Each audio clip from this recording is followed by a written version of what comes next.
जय जगन्नाथ शुभ सकाल। तो आजिका ब्लॉग को आप बहुत सारा ही स्वागत। तो आज जेहेतु रविवार तो ये पिला सहित टोटाल आज पारि हेनी तो छुट्टी दिन में एम नखरा तो बहुत देखुना 7टा बजला केमी शोची घुड़ी घाड़ी होकर डाकिले जमा भी शुणवनी। मामुनु ए मामुनु ए आज उठबुनि तू तो ताको डाकी आसी छात उपरको। तो छातर अवस्था ही बहुत ही खराब थिला। तो लुगा रखीदे मुझे प्रथम आगे छातटा को परिष्कार करदेली। तो प्रथम झाड़ू धरे नहीं भल भाव परिष्कार करदेली। तो पूरा पूरी परिष्कार कर देछि। तापर भी लुगा सुखा भी सरी जाइछि। तापर जीवा ठाकुर पाखक ठाकुर पूजा करने। तो चलते प्रथम ठाकुर घर को जीवा।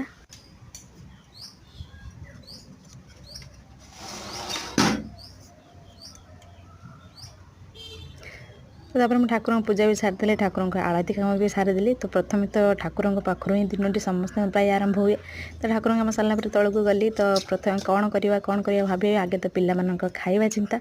तो बीन्स पियाज को छोट छोट कर काटिदेली। कौन कर भाविली से तो किसी ना करी फाइनाल शेष गोटे सर्टकट उपाय बनईदेली। अटा पिठा कहीं अटा पकईदे गुड़े भर पिठा तैयारी करदेली। तापर आउ कौन गोलाए गोलाए दे तैयारी करदेली अटार पिठा। से भी परिवा पकईकी कौन पीस मामन तू तो खराब लगुना टे चाह पी सकाल सकाल उठी चाह को सब एमती ताटिया चामच पियंती। चाह पीऊँ ना एमती हॉर्लिक्स खाती ना खीरी खाती एमती ताटिया चामच धरी खाती हॉर्लिक्स।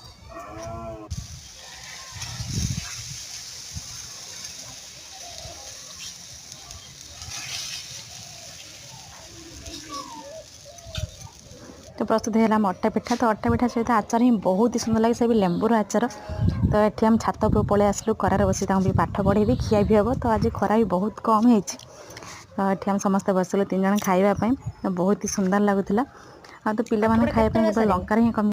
दीदी तो सारिकी पलि गला तू के सारू तू आज सारी पार पाठ पढ़ा आज ये रही तो आज से ये रही छात उपर।